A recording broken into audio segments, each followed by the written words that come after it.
আমার কিছু ভাবন হয়তো কথা শুনছে, কারণ আমি এখানে বসলাম, আপনি দাওয়াত করেছেন, দিন শেষে মূলত আপনি না, আল্লাহ রসুলের পাক এখানে বক্তা পাঠাইছে আমাকে কথা বলার জন্য।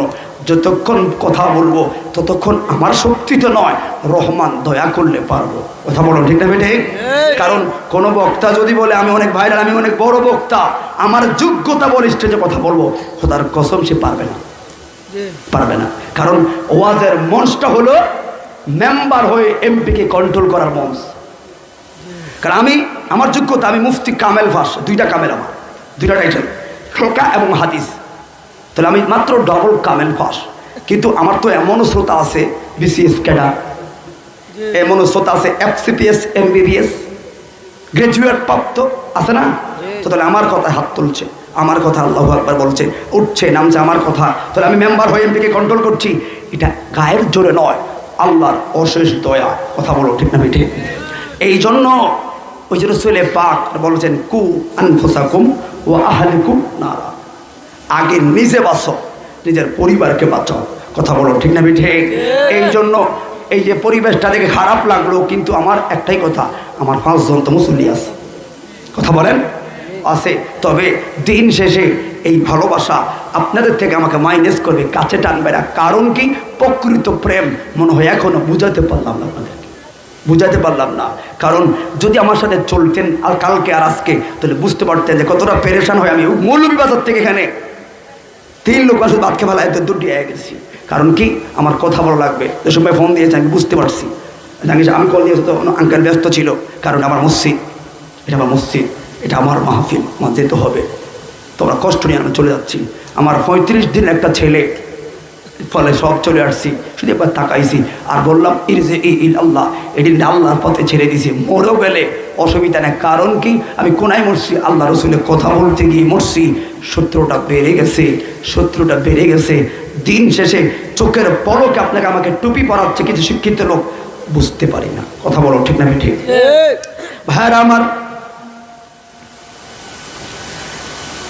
নবী প্রেম সাহাবীদের কথা বলতে বললো, কিন্তু আমি আজ কোথায় কি বলবো। সর্বপ্রথম আমরা যে মুসলমান গো, আমার টুপি, আমার পাঞ্জাবি, আমার পাগড়ি, আমার মেসওয়াক, আমার জুব্বা, এই তোমরা এমন কেন? হ্যাঁ বসো, বিরক্ত করছো তোমরা, আমার এলাকার ছিল, কেমন কাজ তোমাদের বলো? কারণ আল্লাহ পাক বলেন, এই বান্দা বানাইতে যায় যখন এ জগতের মানুষ বইলা গেলি আমি রহমানকে রে। যখন আল্লাহ বলল ইন্নী জাইলু ফিল আরদে খলিফা, মানুষ বানাবো, আপনার আমার বানাইবে। সর্বপ্রথম মামলা দায়ের করলো কারারে? ফেরেশতার দলেরা। আল্লাহ বানাইয়েন না গো, এর আগে একটা জাতি বানাইলেন, এরা মারামারি করলো, কাটাকাটি করলো। নাহানু নুসাব্বিহু বিহামদিকা, আমরাই তো আপনার শুকর আদায় করি। আল্লাহ বলেন ইন্নী আ'লামু মা লা তা'লামুন,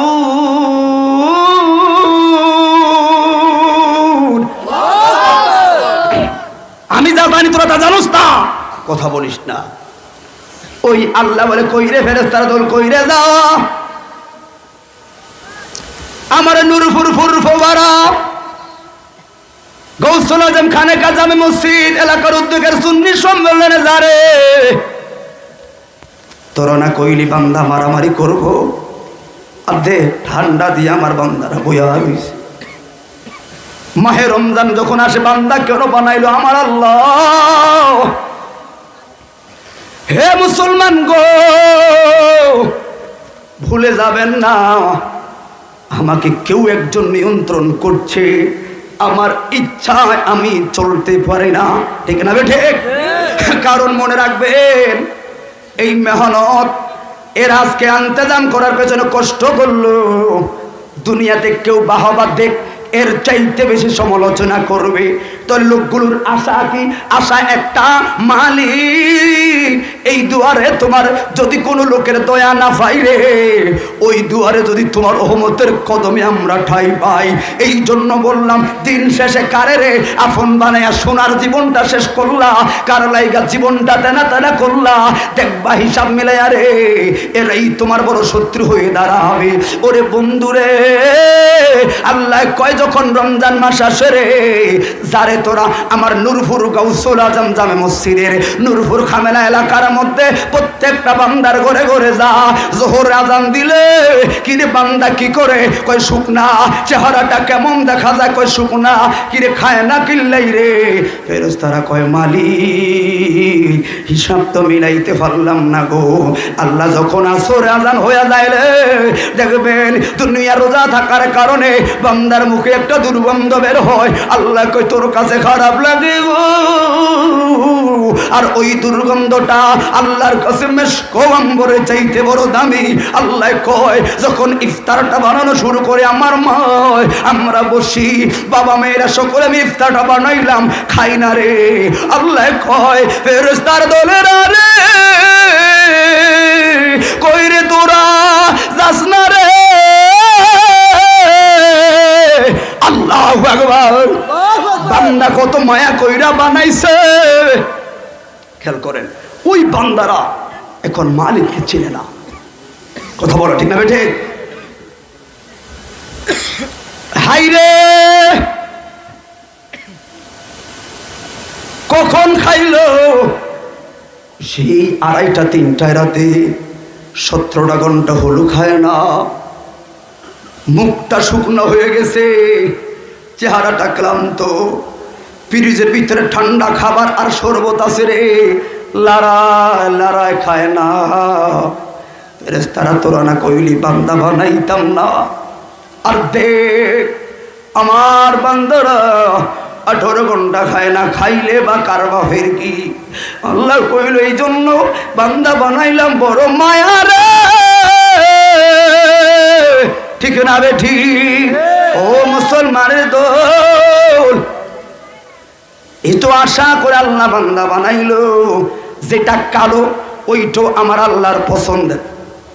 কথা বলে ঠিক না বে ঠিক? যেটা যে মানুষের চেহারা সুন্দর ওই মানুষটাও আল্লাহর পছন্দের। ভাইরে, তবে বড় দুঃখ লাগে, কেউ কারো হতে গেলে এখন বড় বিপদ। আমরা ভালোবেসে কাউকে ফলো করে জীবন চলার চেষ্টা করি, যখন লোকটা মনে করলো এরে বালাইলা আনলাম জল ভরা, এখন দেখো ফাল ভরা হয়ে গেল। হিংসাটা যখন আসবে তখন বিপক্ষ যাবে। কারণ মনে রাখবেন রে, কেউ কারো ফলোর ছেড়ে দেয় না। আর এই ছেড়ে দেওয়াটা হলো সাহাবাই কেরাম, আনসার এবং মুহাজির কেরামদের আদর্শ। কথা বলুন ঠিক না বেঠি? হাইরে, এই জন্য আল্লাহ বা কোরআনে কারিমে বলেন লাকাদ খালাকনাল ইনসানা ফি আহসানি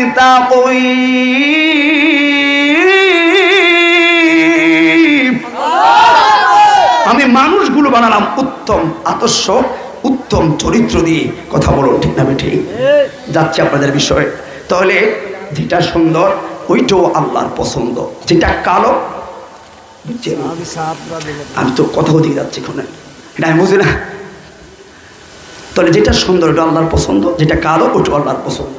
তাহলে আমি সুন্দরকে ভালোবাসলাম, কালোকে এটা কিরম দেখা যায় বেডক ইমান নাই, কারণ এর ডিসপ্লেটা কালো হতে পারে, এটা আল্লাহর পছন্দের। কথা বলো ঠিক না বেঠে?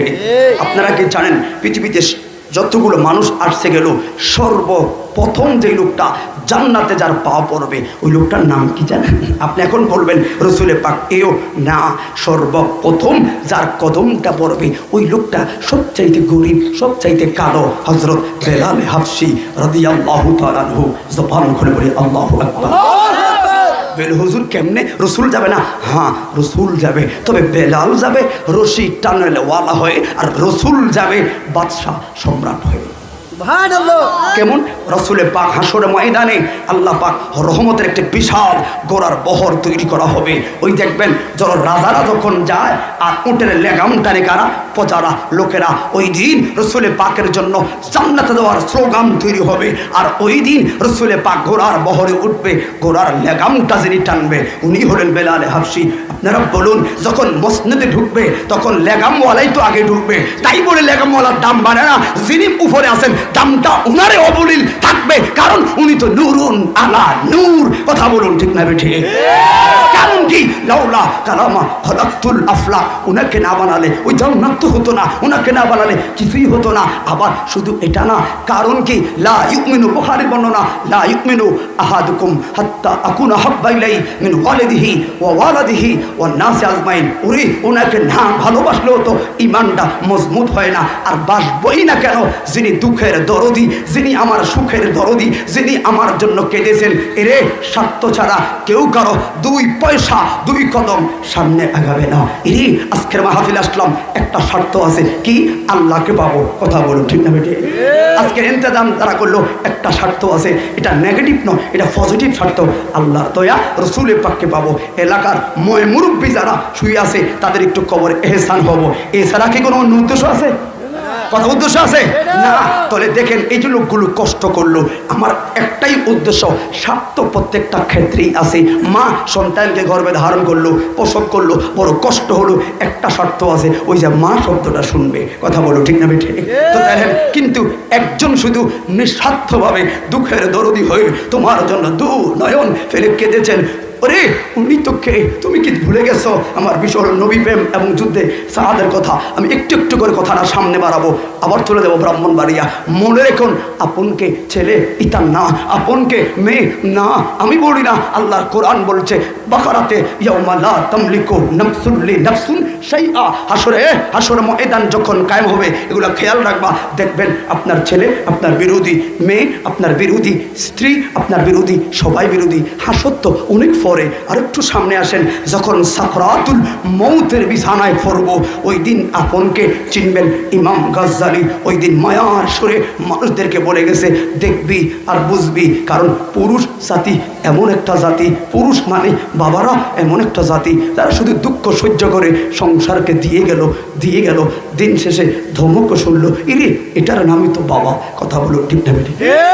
আমি মাঝে মধ্যে রাতে 2টা 3টা 4টায় অনেক সময় নাইট গার্ড এদেরকে সেদেরকে কাজ করে বাজারে আমি এই কথাগুলো মাহফিলে বলি। দেখবেন বস্তাটা নেকে বাবা। আমি একজন লোককে বললাম কোম্পানিগঞ্জ বাজারে, বাবা রাখবেন না, আপনার বয়স কত? 60 চলে। ছেলে মেয়ে কয়জন? 60 জন। আল্লাহ রাখলে। ছেলে কোথায়? একটা চাকরি করে ঢাকায় কাজ করে, আর বাকি কোন বাড়িতে। আচ্ছা বলুন বাবা, এই ছেলেমেয়েও এখন এই মুহূর্তে কি করে? কয়টা বাজে? 3:30। এরা কি করে? এখন ঘুমায়। আচ্ছা বাবা বলুন তো, আপনার স্ত্রী আমার শাশি আম্মা এই মুহূর্তে কি করছে? উনি ঘুমাচ্ছে। তাই আমি বললাম থাক আলহামদুলিল্লাহ, চা খান, বেতন আমি ভিড়টা দিয়ে দেবো। লোকটা পিছিয়ে আমাকে ঝড় করে জড়িয়ে ধরলো। এই লোকটা আছে, কিরে বাবা তুই কি বুঝাইতে চাইলি? আমি বললাম, আরে বুঝলেন না বাবা, বুঝলেন না, সবাই ঘুমাচ্ছে, আর সকলের এই ঘুমটাকে আরাম করার জন্য, সকলের সকালবেলায় পেটে ভাতটার জন্য যেই লোকটা ঠান্ডায় দাঁড়িয়ে আছে, কষ্ট করছে তোদের সুখের মায়ায়, ওই লোকটার নামই তো হলো বাবা। ওই লোকটাই যখন আবার 70টা বছর মেহনত করে তোমাকে সফলতার দিকে নিয়ে গেল, ছেলে চাকরি দিল, মেয়ে বিয়ে দিল, স্ত্রী বাড়ি দিলাম, সমাজকে সব দিলাম, দিন শেষে মরার বিছানায় আমি পড়ে গেলাম। আমার পাশে কে? আমার ছেলে। আমার পাশে কে? আমার মেয়ে, মেয়ের জামাই, আমার স্ত্রী, ভাইরা, অন্যরা তো দূরে, এরা আমার সবাই দাঁড়ানো। আর ইমাম গাজ্জালিকে একটা হিসাব টান মারবে, টান মেরে আমার 70 বছর মেহনতের ফলে, জাহাঙ্গীর সাহেবের 50-60 বছর আছে, উনিও বলবে এরে আমার একটা ছেলে একটা মেয়ে, এরা থাকবে, ওনার স্ত্রী থাকবে, কিংবা আত্মীয় স্বজন থাকবো, আমরা আসবো, কি বলবো? চাচা বলুন একটু, আশহাদু আল্লা ইলাহা ইল্লাল্লাহু ওয়া আশহাদু আন্না মুহাম্মাদান আবদুহু ওয়া রাসূলুহু। ওই দিন আমাকে উনি বলবে, হুজুর একটু সামনে আসেন, আমার হাতটা ধরে কিছু বুঝাতে চাইবে, কিন্তু বলার ভাষা থাকবে না। ওই সময় আমি বুঝবো যে উনি কী বুঝাচ্ছে, আর ছেলেরা বুঝবে না, কারণ আমি যে ভাষায় পড়াশোনা করেছি। ওই দিন বলবে, হুজুর দেখেন একটু ঘুরে আমার বিল্ডিংটা, দেখেন আমার জায়গাটা ঘুরে আসেন, অনেকটা দূর জায়গা না? হ্যাঁ, ওই জায়গায় একটা বাড়ি আছে, তার মানে কিছু সম্পদ আছে আবার। হ্যাঁ, এগুলো তো এমনি জোগায় না, কষ্ট হয়েছে নি? হ্যাঁ হুজুর দোয়া করবেন, এই কষ্ট আমারই রয়ে গেল। রে চাকরি করতে, মাটি কাটতে রওনা দিলাম, মাঠে কাটলে এই টাকা দিয়ে সংসার চলবো। আবার কাটতে যাইয়া কোদালের আঘাতে যখন পাওটা কাটলো, এই কাটার এই দুঃখের ভাগটা তো ওরা নিল না, টাকার ভাগটা ঠিকই নিল। কথা বলো ঠিক না বেঠিক? এর নাম মেহনত।